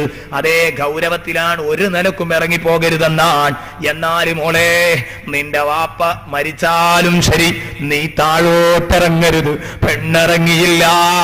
സ്വന്തം വീട്ടിന്റെ താഴെ തനിക്കു ജന്മം നൽകിയ ഉപ്പയുടെ മയ്യത്ത് സംസ്കരിക്കുന്നു. പെണ്ണ് മുകളിൽ ഭർത്താവിനെ അനുസരിച്ച് കഴിഞ്ഞുകൂടുകയാണ്. എന്റെ ഉമ്മമാർക്ക് സഹിക്കാൻ കഴിയുന്നില്ല അല്ലേ? നിങ്ങൾക്ക് ചിന്തിക്കാൻ പോലും കഴിയുന്നില്ല അല്ലേ? സഹോദരിമാരെ, ചിന്തിച്ചോ. അങ്ങനെയാണ് ഈ മയ്യത്തെടുത്ത്, ജനാദയെടുത്ത് മറവ് ചെയ്ത് 2 ദിവസം കഴിഞ്ഞ് ഹബീബ് ഈ മയ്യത്തിനെ സ്വപ്നം കാണുന്നു. ആ മയ്യത്ത് സുഖലോക സ്വർഗത്തിലാണ്. നബി തങ്ങൾ ചോദിച്ചു, എന്താണ് ഈ മയ്യത്ത് സ്വർഗത്തിൽ കടക്കാനുള്ള കാരണം? ഹബീബിനോട് പറഞ്ഞത്രേ, ആ മയ്യത്തിന്റെ ഒരു മകള് ഭർത്താവിനനുസരിച്ചുകൊണ്ട് മരിച്ചിട്ട് പോലും ആ മയ്യത്തിന്റെ മുഖം കാണാൻ വന്നില്ല. ആ മകള് തന്റെ ഭർത്താവിനെ അനുസരിച്ചു എന്ന ഒരൊറ്റ കാരണം കൊണ്ട് ഈ വാപ്പാക്ക് അല്ലാഹു സ്വർഗം നൽകിയതാണ്. സയ്യിദുനാ മുഹമ്മദുർ റസൂലുള്ളാഹി സ്വല്ലല്ലാഹു അലൈഹി വസല്ലം പ്രിയപ്പെട്ട കൂട്ടുകാരോട് ഈ വിവരം പറഞ്ഞു. എന്റെ പ്രിയപ്പെട്ട കൂട്ടുകാരികളെ, എത്ര ഗൗരവമാണ് വിഷയം. ഇവിടെയാണ് സുന്നത്ത് ജമാഅത്തിന്റെ പണ്ഡിതന്മാര്, പ്രത്യേകിച്ച് ഇത് കുറ്റാടിയാണ്, സിറാജുൽ ഹുദൈർ എപ്പോഴും പേരോട് ഉസ്താദ് നിങ്ങളോട് പറയാറുണ്ടാകും, സ്ത്രീ പുറത്തിറങ്ങുന്നതിന്റെ വിപത്തിനെ കുറിച്ച്. ആ വിപത്തിനെ കുറിച്ച് കൂടുതൽ പറയണോ? എനിക്ക് സമയമില്ലാത്തത് കൊണ്ടാണ് ഞാൻ കൂടുതൽ പറയാത്തത്. സ്ത്രീ പുരുഷ സമത്വവാദികളെ നമുക്ക് അവരുടെ വാദത്തിന്റെ മുനയുടച്ച് കളയാൻ കഴിയും. പക്ഷേ ഇപ്പോഴത് പറയാനും അതിന്റെ അറബി മൂല്യങ്ങൾ വായിക്കാനും സമയമില്ല എന്ന കാരണം കൊണ്ട് പ്രിയപ്പെട്ട മുഅ്മിനീങ്ങളെ, ഞാൻ കൂടുതലായി വിശദീകരിക്കുന്നില്ല. ഞാൻ ചോദിക്കട്ടെ, പെണ്ണ് പുറത്തിറങ്ങിയാലുള്ള അപകടം തിരിച്ചറിയാൻ നിങ്ങൾ കൂടുതലൊന്നും പോകണ്ട. വർത്തമാന സാഹചര്യത്തിൽ ഇന്ന് നോക്കൂ, നിങ്ങൾ പെണ്ണിന്റെ കഥയല്ലേ ഉള്ളൂ, പെൺവാണിഭ കേസ് മാത്രം നോക്കൂ. നിങ്ങളെല്ലാം വാണിഭമായി തീർന്നപ്പം പെണ്ണും വാണിഭമായി. ഞാൻ ആരെയും കുറ്റപ്പെടുത്തുന്നില്ല. എന്റെ സഹോദരിമാരോടാണ് ഞാൻ പറയുന്നത്, തെറ്റുകാരികൾ നിങ്ങളല്ലേ. വാസ്തവത്തില് ഒരു ലക്ഷണം കെട്ട ഒരു പിശാച് എന്ന് പറയാൻ പറ്റുന്ന രൂപത്തില് താൻ തന്റെ ശരീരം എല്ലാവർക്കും പങ്കുവച്ചു, വെച്ചവർക്കൊക്കെ പങ്കുവച്ചു. എന്നിട്ട് അത് വാർത്താ മീഡിയകൾക്ക് മുമ്പിൽ വന്ന് ഉളുപ്പില്ലാതെ വിളിച്ചു പറയുന്ന ഒരു ചെകുത്താനെ നിങ്ങൾ കണ്ടില്ലേ? ഞാൻ ചോദിക്കട്ടെ, ഇതൊരു ശാരദ ചേച്ചിയല്ല, ഇതൊരു ജാനകി ചേച്ചിയല്ല, ഇതൊരു ലീലാ ചേച്ചിയല്ല, ഇത് ഒറിജിനൽ റജീന താത്തയാണെന്നതിൽ നമുക്ക് സങ്കടമില്ലേ പെണ്ണുങ്ങളെ? എന്റെ പ്രിയപ്പെട്ട സഹോദരിമാര് ചിന്തിക്കണം, ഒരു മുസ്ലിം ചെറുപ്പക്കാരിയാണെന്നതിൽ നമുക്ക് സങ്കടമില്ലേ? വിഷയത്തിലാ പെണ്ണ് പുറത്തിറങ്ങിയാൽ അപകടമാണെന്ന് ഇന്നൊരൊറ്റ കുട്ടിയോടും പറഞ്ഞറിയിക്കേണ്ടതില്ല. പെണ്ണുമുത്താണ്, അത് മറക്കുള്ളിലാണ് ഇരിക്കേണ്ടതെന്ന് ലോകം മുഴുവനും സമ്മതിച്ചു കഴിഞ്ഞു. എല്ലാവരുടെയും ചർച്ച പോകുന്നത് അതുവഴിക്കാണ്. എല്ലായിടത്തും ഇപ്പൊ ചർച്ച അതാ, പെൺവാണിഭവും പീഡനവും ഒക്കെ. നിങ്ങൾ 4 ദിവസം മുമ്പ് പത്രത്തിൽ വായിച്ചിട്ടുണ്ടാകും, ഒരു സാറ് കുട്ടിക്ക് ഒരു പദം കേട്ടെഴുത്തു കൊടുത്തപ്പം കാണാതെ എഴുതാൻ വേണ്ടിയിട്ട് ഒരു പദം പറഞ്ഞു കൊടുത്തു. ബോർഡ് എന്ന പദം എഴുതാൻ പറഞ്ഞു. അപ്പൊ കുട്ടി ചോദിക്കുകയാണത്രേ, സാറേ പീഡനം എന്നതിലുള്ള ഡായാണോ എഴുതേണ്ടത്? എന്തേ കുട്ടി അങ്ങനെ ചോദിക്കാൻ പ്രേരിപ്പിച്ചത്? ബോഡി എന്ന പദം എഴുതാൻ കൊടുക്കുമ്പോ കുട്ടി ചോദിക്കുക, പീഡനം എന്നതിലെ ഡായാണോ? ഏത് ഡായാന്ന് പിടുത്തം കിട്ടാഞ്ഞിട്ടേ. ഇപ്പൊ നോക്കൂ, നിങ്ങൾ 2ാം ക്ലാസ് പഠിക്കുന്ന ഒരു കുട്ടിക്ക് നമുക്കൊക്കെ പീഡനം എന്നുള്ള പദം നമ്മൾ എന്നാ പരിചയപ്പെട്ടത്? ചിന്തിക്കണം. 2ാം ക്ലാസ്സിൽപ്പെട്ട ഒരു കുട്ടി പഠിക്കുന്ന ഒരു കുട്ടിക്ക് ബോഡി എന്ന പദത്തെക്കാൾ പരിചയം പീഡന. എന്തേ കാരണം? നമ്മുടെ പത്രമാധ്യമങ്ങൾ നേരം വെളുത്താൽ എഴുതുന്ന വെണ്ടക്കയാണ്, നിരത്തുന്ന വെണ്ടക്കയാണ് ഇതിനേറ്റവും കൂടുതൽ അപകടമായി നിൽക്കുന്നത്. അതുകൊണ്ട് എന്റെ പ്രിയപ്പെട്ട സഹോദരന്മാരോട് ഞാൻ പറയട്ടെ, സഹോദരിമാരെ നിങ്ങൾ അടക്കി നിർത്തണം.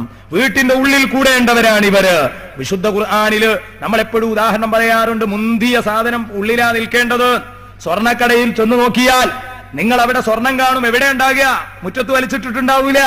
ഉള്ളില് പോകണം.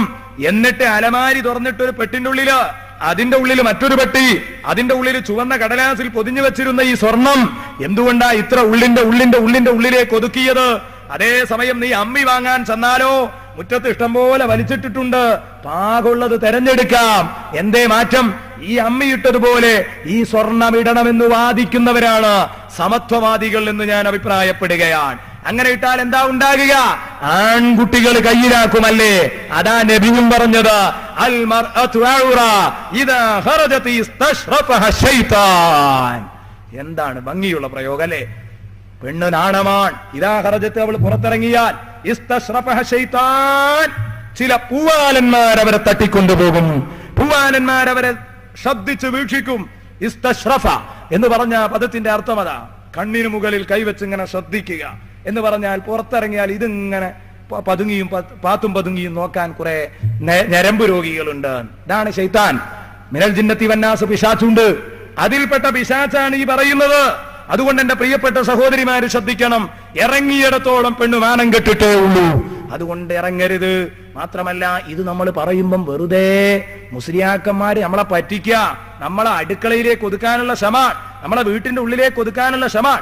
എന്നിട്ട് നാടും വീടും നാടും അങ്ങാടിയും ഒക്കെ അവർക്ക്, നമുക്കൊന്നുമില്ല, പറ്റിക്കാണെന്ന് തോന്നിയേക്കാം. ഞാൻ ഖുർആനിൽ നിന്നൊരായത്ത് ഉദ്ധരിക്കട്ടെ. പെണ്ണ് അകത്തിരിക്കുന്നതാണ് പെണ്ണിന് ചന്തം. ഇത് വെറുതെ പറഞ്ഞതല്ല, ഈ ഉദാഹരണം കൊണ്ട് നിങ്ങൾക്ക് ബോധ്യപ്പെട്ടു മുന്തിയ സാധനം ഉള്ളിലായിരിക്കേണ്ടത്. ഇനി പെണ്ണിന്റെ പവർ അതാണെന്ന് അറിയിക്കുന്ന ഒരായത്തുണ്ട് ഖുർആനിൽ. എവിടെ? നാളെ പരലോകത്ത് ചെല്ലുമ്പോ ഹൂറുല്ലീങ്ങളുടെ കഥ പറയുന്നുണ്ട് ഖുർആൻ. അവിടെ ഹൂറുല്ലീങ്ങളുടെ മഹത്വം ഇങ്ങനെ പറഞ്ഞിട്ട് പറയുന്നു, ഹൂറും മഖ്സൂറാത്തും ഫിൽ ഖിയാം. തമ്പിനുള്ളിൽ ഒളിപ്പിച്ച് വെക്കപ്പെട്ട പെണ്ണുങ്ങളുണ്ട്. തമ്പിനുള്ളിൽ ഒളിപ്പിച്ച് വെക്കപ്പെട്ട പെണ്ണുങ്ങളുണ്ട്. ബഹുമാനപ്പെട്ട തഫ്സീർ ബഹറുൽ മുഹീത്തിൽ രേഖപ്പെടുത്തുന്നു. ഈ പറഞ്ഞതിന്റെ അർത്ഥം പെണ്ണിനെ മാനം കെടുക്കലാണോ? അല്ല, ഇത് പെണ്ണിനെ മദ്ഹ് ചെയ്യുന്ന മഖാമാണെന്ന് ആർക്കാ തിരിയാത്തത്? പെണ്ണിനെ പ്രകീർത്തിച്ചു കൊണ്ടിരിക്കുന്ന കൂട്ടത്തിലാണ് ഹൂറും മഖ്സൂറാത്തും ഫിൽ ഖിയാം എന്ന് പറയുന്നത്. അതുകൊണ്ട് തന്നെ പെണ്ണിനു ഭംഗിയും ചന്തവും അവളുടെ വീട്ടിന്റെ മറക്കുള്ളിൽ ഒതുങ്ങിയിരിക്കലാണെന്ന് ഈ ആയത്ത് പഠിപ്പിക്കുന്നുണ്ടെന്ന് തഫ്സീർ ബഹറുൽ മുഹീത്തിൽ എനിക്കും നിങ്ങൾക്കും നോക്കിയാൽ കാണാം. എന്റെ പ്രിയപ്പെട്ട മുതഅല്ലിമീങ്ങളെ, വളരെ ഗൗരവത്തോടെ ചിന്തിക്കേണ്ട വിഷയമാണ്. എന്റെ സഹോദരന്മാര് സഹോദരിമാര്, വളരെ ഗൗരവത്തോടെ നിങ്ങൾ കാണേണ്ട വിഷയമാണിത്. പെണ്ണിന് പുറത്തിറങ്ങിക്കൂടെ? അനുവദിച്ച സാഹചര്യത്തില്, നിർബന്ധിത സാഹചര്യത്തിലേ പുറത്തിറങ്ങാവൂ. അതും നമ്മൾ വെറുതെ പറഞ്ഞതല്ല. ഹോസ്പിറ്റൽ കേസിന് പെണ്ണിന് പുറത്തേക്ക് പോകേണ്ടി വരും. ജോലിയില്ല, തനിക്ക് ആങ്ങളമാരില്ല, ഉപ്പയില്ല, ഭർത്താവില്ല. ഈ പെണ്ണു തന്നെ ജോലിക്ക് പോയിട്ട് വേണം ജീവിതം കഴിയാൻ. എന്നാൽ ഈ പെണ്ണിനെ നമ്മൾ ജോലി ചെയ്യുന്നത് തടുക്കുന്നില്ല. പോകട്ടെ, അവള് വേല നോക്കട്ടെ, കഴിയുന്ന കൈവേലകൾ ചെയ്തവൾ ജീവിക്കാൻ നോക്കട്ടെ.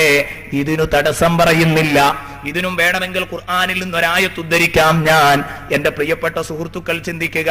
അന്ന് മൂസ നബി അലൈഹിസ്സലാം ഖിബ്തിയെ വധിച്ചുകൊണ്ട് മദിയനിലേക്ക് നാട് കടക്കുന്ന സമയത്ത് അള്ളാഹുവിനോട് ദ്വാരുന്നതാ പറ്റിയ ഭാഗത്തേക്ക് തിരിക്കുകയെന്ന്.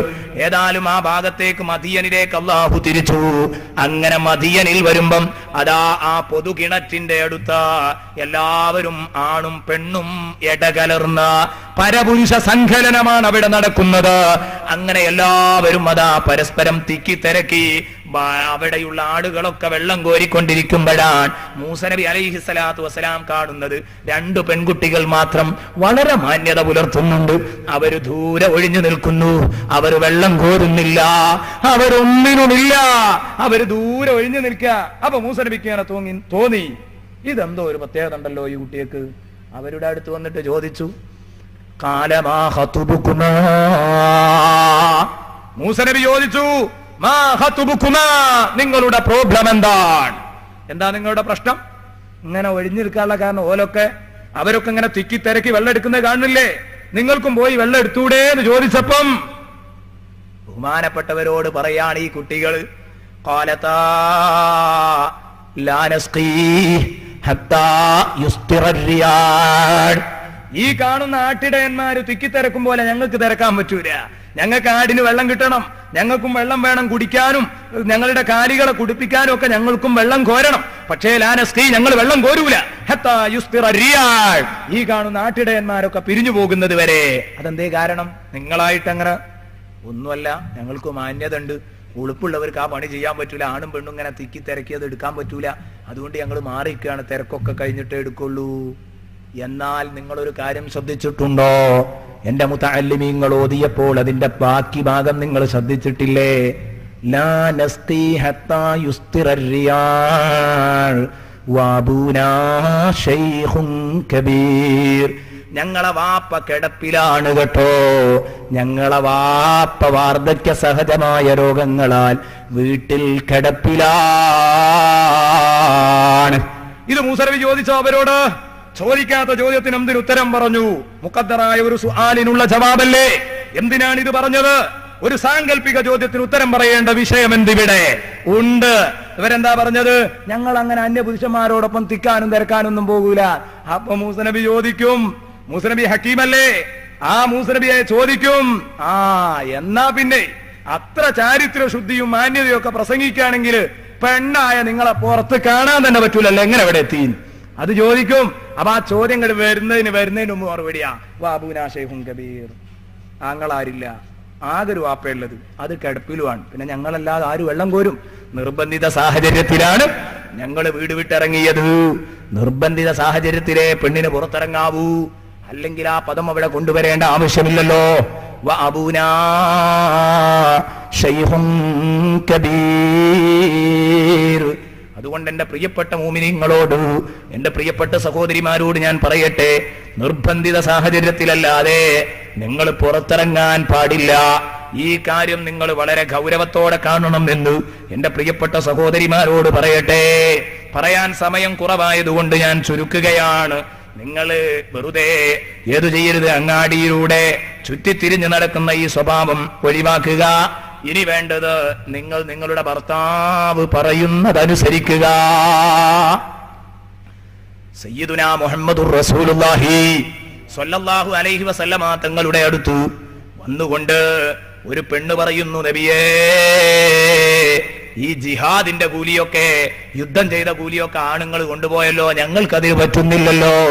എന്ന് പരാതി പറഞ്ഞപ്പോ റസൂലുള്ള പറഞ്ഞു, മോളെ നീ ഇവിടെ നിന്ന് അങ്ങോട്ട് ഇറങ്ങിയിട്ട് കാണുന്ന പെണ്ണുങ്ങളോടൊക്കെ പറയണം, അബിലിഗീ അബിലിഗീ മൻ ലഖീതി മിനൻ നിസാ, സ്ത്രീകളിൽ നിന്ന് നീ ആരെ കണ്ടോ അവരോടൊക്കെ നീ പറയണം,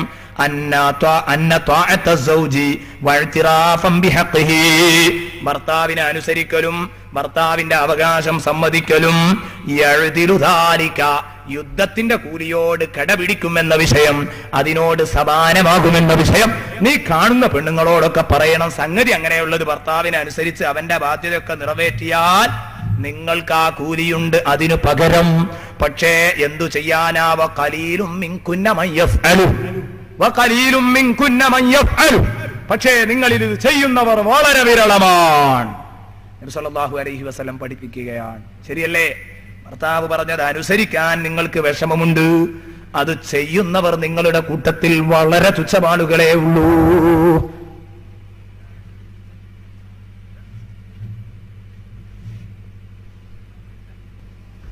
സഹോദരന്മാരെ, സഹോദരിമാരെ, കൂടുതൽ നീട്ടി പറയാനുള്ള സമയമല്ല. ഒരുപാട് വിഷയങ്ങൾ പറയാനുള്ളതാണ്, പക്ഷേ സമയമില്ലാത്തതുകൊണ്ട് ഞാൻ ചുരുക്കുകയാണ്. അപ്പൊ നിങ്ങൾ നിങ്ങളുടെ ഭർത്താക്കന്മാർക്ക് അനുസരിച്ചാൽ, ആകെ 10 മിനിറ്റും കൂടെ പറഞ്ഞ് അവസാനിപ്പിക്കാം. നിങ്ങൾ നിങ്ങളുടെ ഭർത്താക്കന്മാർക്ക് അനുസരിക്കുകയാണെങ്കിൽ നിങ്ങൾക്കും അതുപോലെയുള്ള വിജയം നേടാൻ കഴിയുമെന്ന് സയ്യിദുനാ മുഹമ്മദുർ റസൂലുള്ളാഹി സ്വല്ലല്ലാഹു അലൈഹി വസല്ലമ തങ്ങൾ പഠിപ്പിക്കുകയാണ്.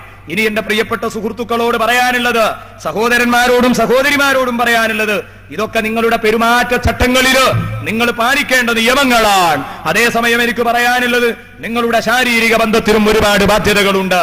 1-2 മാത്രം പറയാം. നബി സല്ലല്ലാഹു അലൈഹി വസല്ലമ തങ്ങൾ പറഞ്ഞു, ഇതാ നിങ്ങൾക്ക് നിങ്ങളുടെ ഇണകളെ തന്നത് ലിതസ്കുനു ഇലൈഹാ, ആ ഇണയിലേക്ക് നിങ്ങൾക്ക് സമാധാനം തേടി ചെല്ലാനാണ്. എന്ന് പറഞ്ഞാൽ നിങ്ങളുടെ ജോലി ഭാരം നിങ്ങൾക്ക് താഴ്ത്തി വെക്കാൻ, നിങ്ങൾക്ക് ഭാരം കുറഞ്ഞു കിട്ടാൻ, ക്ഷീണം അപ്രത്യക്ഷമാകാൻ, അതേ രൂപത്തില് വികാര ചൂടനുഭവിക്കുന്ന നിങ്ങളെ തണുപ്പിക്കാൻ, അതിനാണ് നിങ്ങളുടെ ഭർത്താവ്, അതിനാണ് നിങ്ങളുടെ ഭാര്യ. ഈ കാര്യം നിങ്ങൾ മനസ്സിലാക്കണം. അതും ഇസ്ലാം പറഞ്ഞതുപോലെ ആവണം. അതുകൊണ്ടുണ്ടാകുന്നത് എന്താണ്? മനുഷ്യന് റാഹത്ത് കിട്ടുന്നുണ്ട്, മനസ്സിന് സന്തോഷം കിട്ടുന്നുണ്ട്, അങ്ങനെ ശരീരത്തിന് ഉന്മേഷം വരുന്നുണ്ട്. പക്ഷെ അവിടെയൊക്കെ വിലപ്പെട്ട അല്ലാഹുവിന്റെ റസൂലിന്റെ നിർദ്ദേശം പാലിക്കേണ്ടതുണ്ട്. നിങ്ങൾ നിങ്ങളുടെ ഭർത്താവിന്റെ ഭാര്യയുടെ അടുത്ത് ചെല്ലുമ്പോൾ നബി സല്ലല്ലാഹു അലൈഹി വസല്ലം പറയുന്നു, ലൗ അന്ന അഹദകും ഇദാ അറാദ അൻ യഅതിയ അഹ്റഹു ഖാല ബിസ്മില്ലാഹി അല്ലാഹുമ്മ ജന്നിബിന ശൈത്താൻ വജന്നിബി ശൈത്താന ഫീമാ റസഖ്തനാ. പടച്ചവനെ, അല്ലാഹുവിന്റെ നാമത്തിലായിരിക്കണം നിങ്ങൾ നിങ്ങളുടെ ഭാര്യമാരെ സമീപിക്കുന്നത്. ബിസ്മില്ലാ അല്ലാഹുമ്മ ജന്നിബിന ശൈത്താൻ, പടച്ചവനെ ഞങ്ങൾക്ക് നീ പിശാചിനെ അകറ്റി നിർത്തണേ. വജന്നിബി ശൈത്താന ഫീമാ റസഖ്തനാ, ഞങ്ങൾക്ക് നീ എന്തു തരുന്നോ ഇതിൽ തരുന്ന അനുഭൂതിയില്, മക്കളില് അതിലൊന്നും പിശാചുണ്ടാവരുത് എന്ന് പറയുമ്പോൾ ഒരുപാട് പ്രശ്നങ്ങൾക്ക് പരിഹാരമാണ് ഈ ഒരു വാക്ക്. മനുഷ്യർ വരുന്ന എല്ലാവിധ ന്യൂനതകളും അതിൽ പിശാചിന്റെ പങ്കാളിത്തമുണ്ടെങ്കിൽ മനുഷ്യൻ എല്ലാ പ്രശ്നത്തിനും ഈ ദുആ പരിഹാരമാണ്. അവന് ഭാര്യയെ തൃപ്തിപ്പെടുത്താൻ കഴിയാതിരിക്കരുത്. അതിന് ഈ പ്രാർത്ഥന അവന് വാസ്തവത്തില് നല്ല ഒരു ആയുധമാണ്. അല്ലാഹുമ്മ ജന്നിബിന ശൈത്താൻ വജന്നിബി ശൈത്താന ഫീമാ റസഖ്തനാ. ഇതിൽ നിങ്ങൾക്ക് കുട്ടികളെ കണക്കാക്കപ്പെട്ടുവെങ്കിൽ ഒരിക്കലും പിശാച കുട്ടിയെ പിടികൂടുകയില്ല. നബി സല്ലല്ലാഹു അലൈഹി വസല്ലം പറയുന്നു, ഒരുപക്ഷെ നിന്റെ വികാരം മൂർച്ഛിച്ച് നിൽക്കുന്നുണ്ടാകും, പക്ഷേ പ്രിയപ്പെട്ട സുഹൃത്തെ, നീ ദിക്ർ ചൊല്ലാൻ മറന്നുപോകരുത്. സഹോദരി, നീ ചൊല്ലാൻ മറന്നുപോകരുത്. ഇതേ രൂപത്തിൽ ശാരീരിക ബന്ധത്തിൽ ഏർപ്പെടുമ്പോൾ ഒരു നൂല് പോലുമില്ലാതെ ശരീരം മുഴുവനും അഴിച്ചിട്ട് നഗ്നരായി ബന്ധപ്പെട്ടാൽ മാത്രമേ മാനസിക സായുജ്യം വരൂ എന്നുള്ള ചിലരുണ്ട്. എങ്കില് നിങ്ങൾ പരസ്പരം നിങ്ങളുടെ ഗോപ്യമേഖലകൾ കാണാതിരിക്കുന്നതാണ് ഭംഗി. ഷഫീഉനാ മുഹമ്മദുർ റസൂലുള്ളാഹി. ഇതൊക്കെ അങ്ങനെ പറയേണ്ട വിഷയങ്ങളല്ല, പക്ഷേ നബി പച്ചയായി പറഞ്ഞ യാഥാർത്ഥ്യങ്ങൾ എന്റെ സഹോദരിമാരോടും സഹോദരന്മാരോടും എനിക്ക് മറച്ചു വെക്കാൻ വയ്യ. അതുകൊണ്ട് ഞാൻ പറയുകയാണ്, നബി തങ്ങൾ പറഞ്ഞു, നിങ്ങൾ ഒരു നൂലുമില്ലാതെ എല്ലാം അഴിക്കരുത്. അതിന് നബി സല്ലല്ലാഹു അലൈഹി വസല്ലം പറഞ്ഞ ഉദാഹരണ ഹദീസ് എന്താണെന്നറിയോ? ഇദാ അതാ അഹദുക്കും അഹ്ലഹു, നിങ്ങളിൽ ഒരുത്തൻ അവന്റെ കുടുംബത്തിന്റെ അടുത്ത് ചെന്നാൽ ഫല്യസ്തതിറാ, രണ്ടുപേരും മുണ്ടുകൊണ്ട് മറഞ്ഞിരിക്കട്ടെ. എന്തെങ്കിലും ഒരു പുതപ്പോ വിരിപ്പോ വേണം, അവര് മറഞ്ഞിരിക്കണം. അല്ലാതെ രണ്ട് കഴുതകൾ നഗ്നരായി ബന്ധപ്പെടും പോലെ, കഴുതകൾക്ക് യാതൊരു മാനക്കേടുമില്ലല്ലോ, അവ നമ്മുടെ മുമ്പിൽ വെച്ച് നഗ്നരായി ബന്ധപ്പെടുകയാണ്. ഇതേ രൂപത്തില് വലായത്ത ജറദാ, നിങ്ങൾ തുണി ഉരിയരുത്. തജറുദല്ലീറൈൻ, രണ്ട് കഴുതകൾ തുണി ഉരിയും പോലെ. കാരണം ഇതിലൊക്കെ വലിയ യുക്തിയുണ്ട്. റസൂലുള്ളാഹി സ്വല്ലല്ലാഹു അലൈഹി വസല്ലമ തങ്ങളുടെ പ്രിയപത്നി ബീവി ആയിഷ പറയുകയാണ്, മാ റഅയ്തുഹാ മിൻഹു വലാ റആഹാ മിന്നി, ഞാൻ ഹബീബിൽ നിന്ന് അത് കണ്ടിട്ടില്ല, ഹബീബ് എന്നിൽ നിന്നും അത് കണ്ടിട്ടില്ല. കാരണം അത് എന്ന് പറഞ്ഞാൽ തന്നെ വിഷയം തിരിയുന്നത് കൊണ്ടാണ് അവിടെ നിന്ന് വ്യക്തമാക്കിയിട്ടില്ല. നിങ്ങൾക്ക് തിരിയുന്നില്ലേ? കാരണം ഗോപ്യമേഖലകൾ പലപ്പോഴും കണ്ടുപോയാൽ അത് നിങ്ങൾക്ക് അപകടം ചെയ്യും.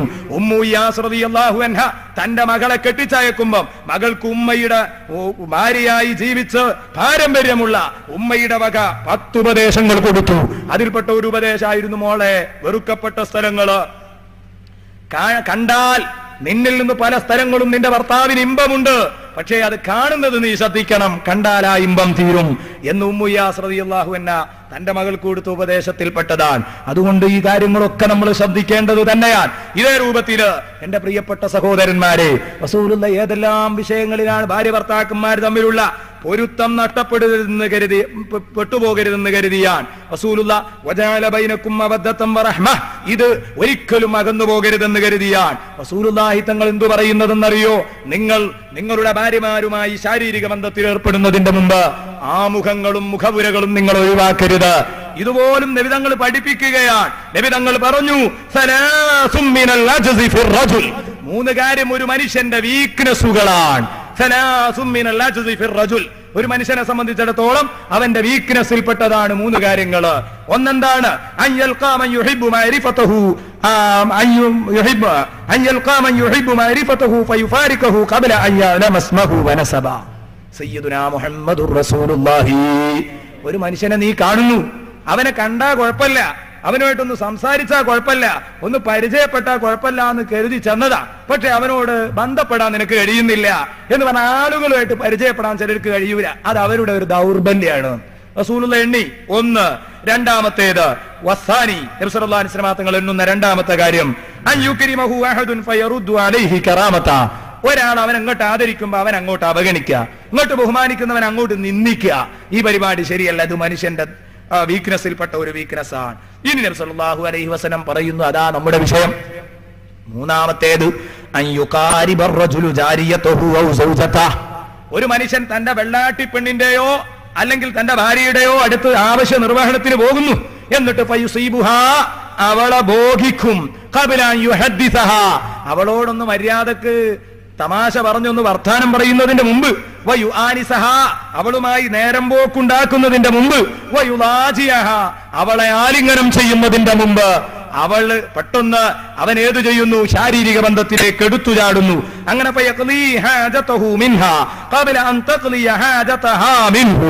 അവളുടെ ആവശ്യം വീടുന്നതിന്റെ മുമ്പ് ഇവന്റെ ആവശ്യം നിർവഹിച്ചു പോന്നാൽ അവൻ തികച്ചും ഈ ആള് വളരെ വീക്കാണ്, വലിയ വീക്ക്നെസ് ആണിത് എന്നാണ് റസൂലുള്ളാഹി സ്വല്ലല്ലാഹു അലൈഹി വസല്ലം തങ്ങൾ പറയുന്നത്.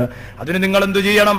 നിങ്ങളുടെ ഭാര്യമാരോട് നിങ്ങൾ ശാരീരിക ബന്ധത്തിൽ ഏർപ്പെടുന്നതിന്റെ മുമ്പ് ആമുഖങ്ങൾ വരെ നിങ്ങൾ കീപ്പ് ചെയ്യണം. കാരണം നിങ്ങൾ ഇതാ ഞാൻ പറഞ്ഞത്, നബി ഒരു വിഷമവും ഇല്ലാതെ എല്ലാം തുറന്നിങ്ങനെ പറയാ, കാരണം കുടുംബജീവിതം നല്ല രൂപത്തിൽ പോകണം എന്ന് കരുതിയിട്ട്.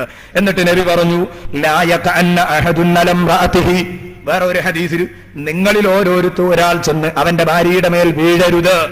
എങ്ങനെ? കമാ തഖഉൽ ബഹീമാ, മൃഗം അവയുടെ എതിർലിംഗത്തിന്റെ മേൽ വീഴും പോലെ, മൃഗത്തിന് യാതൊരു ഏതുമില്ല ആമുഖങ്ങളുമില്ലാതെ എടുത്തുചാടുന്നത് പോലെ, പൂവങ്കോയി പെടക്കോയിയെ കയറി പിടിക്കും പോലെ നിങ്ങൾ ചെയ്യരുത്.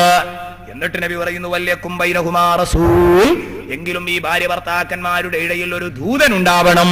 ശാരീരിക ബന്ധം നടത്തുന്നതിന്റെ മുമ്പിൽ ഒരു ദൂതൻ ഉണ്ടാവണം. ഖീല വമർ റസൂലു യാ റസൂലല്ലാഹ്, അപ്പോഴാണ് ചോദിച്ചത്, വമർ റസൂലു യാ റസൂലല്ലാഹ്, ഏതാണ് നബിയേ ഈ ദൂതൻ? യാ റസൂലല്ലാഹ്, ഏതാണ് റസൂൽ? റസൂൽ എന്ന് പറഞ്ഞാൽ ദൂതൻ. ഭാര്യയുടെ അടുത്തേക്ക് എല്ലുന്നതിന് മുമ്പ് ഒരാളെ പറഞ്ഞേക്ക, ഞാനാണ് വരുന്നുണ്ട് കേട്ടോ, അല്ലല്ലോ, ഏതാ ഈ ദൂതൻ? ഞങ്ങൾക്ക് തിരിയുന്നില്ല. അപ്പോഴാണ് ശഫീഉനാ മുഹമ്മദുർ റസൂലുള്ളാഹി സ്വല്ലല്ലാഹു അലൈഹി വസല്ലം പറയുന്നത്, അൽ ഖുബ്ലതു വൽ കലാം, ചുടുചുംബനങ്ങളും മധുര സംസാരങ്ങളുമാണ് നിങ്ങൾ നിങ്ങളുടെ ഭാര്യമാർക്ക് സമ്മാനിക്കേണ്ടത്. ഇതാണ് നിങ്ങളുടെ ആമുഖം, നിങ്ങളുടെ ദൂതൻ എന്ന് നബി സല്ലല്ലാഹു അലൈഹി വസല്ലമ തങ്ങൾ പറഞ്ഞെങ്കിൽ ഇത്രത്തോളമുള്ള വിഷയങ്ങൾ വളരെ ഗൗരവപൂർവ്വമാണ് നബി സല്ലല്ലാഹു അലൈഹി വസല്ലം ഉണർത്തിയതെങ്കിൽ എന്റെ പ്രിയപ്പെട്ട സഹോദരിമാര് ഇത് വളരെ ഗൗരവത്തോടെ കാണേണ്ടതുണ്ട്. ഇനി മറ്റൊരു കാര്യം പറയാനുള്ളത്, ഭാര്യയും ഭർത്താവും തമ്മിൽ നടക്കുന്ന രഹസ്യം ചില കൂട്ടുകാരികൾ വെറുതെ തങ്ങളുടെ കൂട്ടുകാരികളോട് പറയാറുണ്ട്. കൂട്ടുകാർ ചിലപ്പോൾ സുഹൃത്തുക്കളോട് കൈമാറാറുണ്ട്.